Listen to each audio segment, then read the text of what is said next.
Anaton Ebanghelyo para han solemnidad sa Santisima Trinidad, sumala kan San Juan, Kapitulo 3, versikulo 16, ngadto hiton 18. Nagsiring Jesus, kay ginhigugma god han Dios ang kalibutan, ngay ginhatag niya bugtong anak, base diri unta mamatayan nga tanan nga nasarig ha iya, kundi makaangkon handayon nga kinabuhi.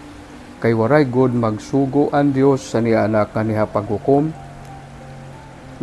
nganhi hinpaghukom han kalibutan, kundi hinpagtalwas han kalibutan. Diri ginhuhukman ang bisan hino nga nasarig han anak, kundi ginhukman na ang bisan hino nga diri nasarig, kay warahiya sumarig han bugtong nga anak han Dios. Kabugtuan ang Ebanghelyo han Ginoo, pagdayawon ka Kristo. Malipayon ng baraan nga solemnidad ang Santisima Trinidad ha iyong tanan.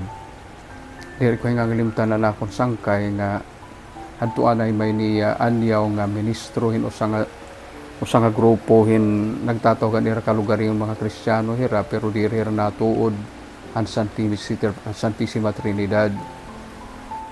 Pulong pamaniya hadto nga ministro kamo nga mga Katoliko makuri ko maintindihan kay nasa rin kamo Diyos o sala, pero tutulo ka persona, ang Amay Diyos, ang Anak Diyos, ang Espiritu Santo Diyos. Kita ay daw, sirin niya, 1 plus 1 plus 1, di 3, kaya ano nasa rin kamo o sala ang Diyos, ngayon tinutuod. Sumiring naman na akong sangkay nga lang. Luma na niyo gagamit nga proseso, diri itong 1 plus 1 plus 1, 1 times 1 times 1, o sige daw, 1 times 1 times 1, pera. 1, siringan ministro.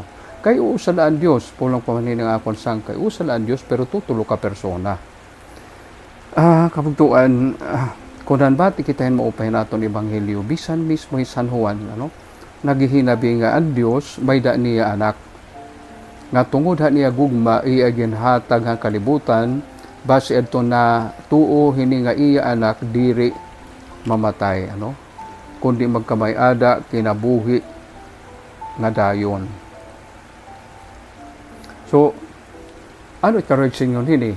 Mismo Jesus nagsisay nga hiyaan anak, nga iginhatagan na may base ang kalibutan, magkamay-ada, kinabuhi nga dayon. Siguro masaring kamo, kay uugad monse, may da amay nga naghatag han iya bugto nga anak. Pero hayon man didate Espiritu Santo. Pakalalapat balitaw kung asaylay aton pamabation ang amay nga naghatagan ni anak. Pero una-una untang ini amay nahigugma ni anak, nahigugma liwata aton, Ini amay mapaghigugma. Pulong pa man ni San Agustin, an amay nahigugmahan anak, an anak nahigugmahan amay, ngan an gugma, nga nagbubuto ka ira, amo ito ng Espiritu Santo. Kung sugad, bisan kung diri kita giniayak, naging susumatay ni unang Espiritu Santo, aada ini hiton kinaiya, hit pagsibu, maahit amay nga hit anak.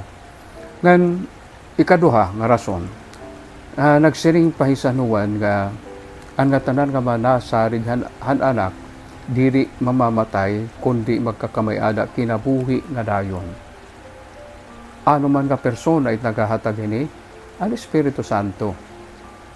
Sanglit nakikita ta kabugtuan nga dila mismo hindi nga mga pulong ni Jesus, itong Dios tutulo ka persona.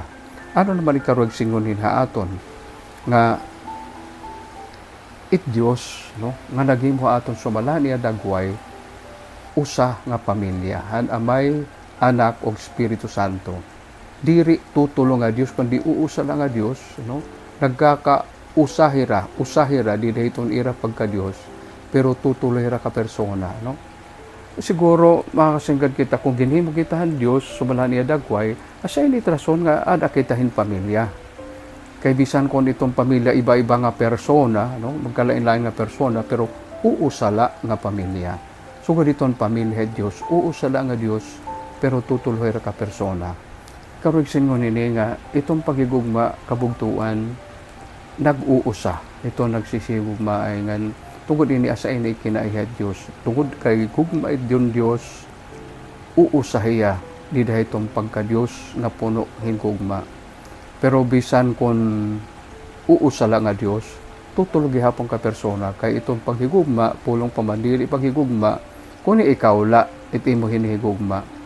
Itong paghigugma, nangangulugan, may di ka hinihigugma, may da nakarawat imo gugma, may da maliwat, nagahataga imo hingugma. Ikaduhay na karoig singon nga dilit aton mga pamilya kinahanglan pagadian ni gugma base maging tinuod kita nga dagway han Dios nga naghimo aton. Ngan base iton aton sosyedad, iton aton katilingban, maging tinuod nga Kristiyano nga katilingban, kinahanglan pagadian gihapon ining gugma. Now, iton gugma diri magahadi kun waray katadungan, kun waray hustisya, ngan kun waray kamatuoran. Sanglit, ini nga tutulo, kinahanglan diri nagbuburublag. Diyos amay nga makagarahom, ikaw an nahigugmahan mo anak nga tungod hini nga gugma iginhatag mo iya kalibutan. Kandidaan pagkarawat niya hini nga misyon nga niya kalibutan, igin padayag niya ini nga imong gugma haamon. Ngan ini nga gugma amon ini nakatagamtaman pinaagihan Espiritu Santo nga nagpuno kan Jesus dinhi pala kalibutan nga nibugos nga misyon. Sanglit ikaw nga uusala nga Dios, tutulo ka persona han Amay, Anak ug Espiritu Santo, tagagad kami tinuod nga pakasanto bisan naman la hingutian imo misteryo base kami hibaro hin pag-ukoyhan imo kinabuhi hingugma, kinabuhi na nagdadara in dayon nga kinabuhi, pinagi ka ni Jesucristo nga amon Ginoo. Amen.